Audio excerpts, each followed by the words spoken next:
they like listening, and yes. So the transitionary, if you put yourself out, so this is my firm belief. If you're confident in yourself and you put yourself out there here in the university, you can make a good connection very quickly with the people. Fantastic. Thank you so much for that. Maybe I'll go back to Ninad. You are the student recruitment manager. So, how do you find the right match for ABS, and who are you looking at when you're looking for the right candidates for this university? There are multiple factors, honestly, that we look into. Of course, academics being one of it. That's completely important, definitely. But that's not just one thing. Beyond academics, what we are looking into the personalities of the students. So, for example, when I also interviewed Aryan, it was like an interview over Zoom, wherein I typically like to ask questions with regards to the personality. So just to understand whether the value system of, let's say, Aryan are in close link or close ties to the value systems of EBS, for example. So I would prefer to ask questions with regards to leadership, whether a candidate takes initiative or not.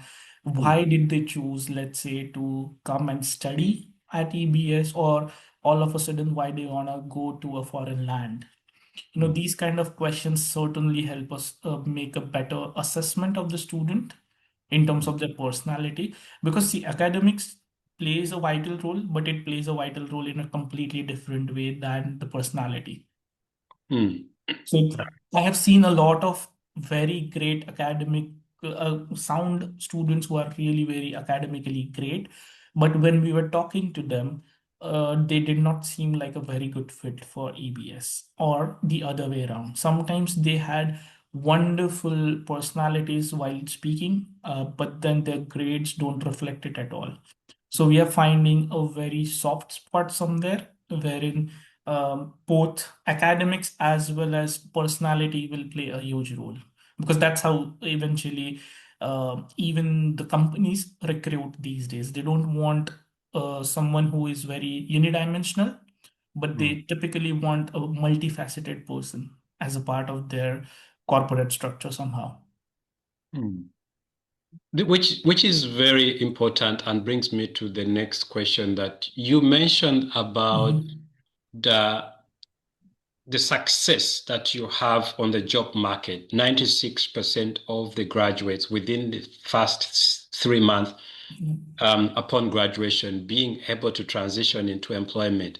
Could that be one of the key aspects that leads to that success?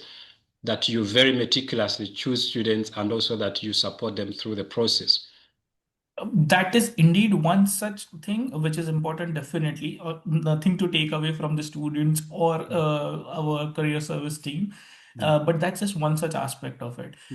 See, we as a university or any business school, honestly, will be able to give opportunities for students to, let's say, network. But if someone is not grabbing those opportunities, that's a problem.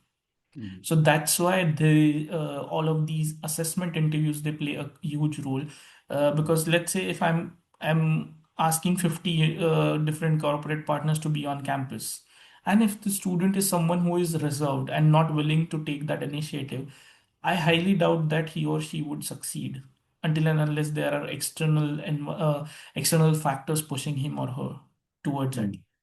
But if someone has that innate ability of, mingling with different people from different parts of society, maybe in an intercultural environment, maybe in German language, maybe in English, or, willing to speak with HR, head of HR, maybe hiring managers directly, that's what matters.